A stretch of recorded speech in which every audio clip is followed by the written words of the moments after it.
ابو ادریس نے بیان کیا اور انہوں نے حضرت عبادہ بن صامت رضی اللہ عنہ سے سنا، انہوں نے بیان کیا کہ ہم نبی کریم صلی اللہ علیہ وسلم کی خدمت میں حاضر تھے۔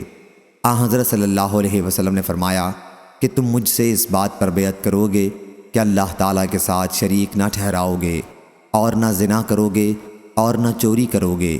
آپ نے سورہ نساء کی آیتیں پڑھیں۔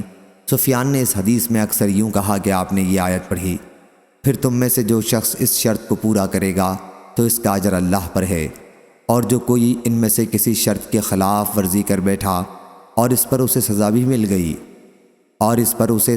مل گئی تو سزا اس کے لیے کفارہ بن جائے گی۔ لیکن کسی نے اپنے کسی عہد کے خلاف کیا اور اللہ نے اسے چھپا لیا تو وہ اللہ کے حوالے ہے، اللہ چاہے تو اسے اس پر عذاب دے اور اگر چاہے معاف کر دے۔ سفیان کے ساتھ اس حدیث کو عبدالرزاق نے بھی معمر سے روایت کیا، انہوں نے ظاہری سے اور یوں ہی کہا، آیت پڑھی۔ صحیح بخاری حدیث نمبر 4894۔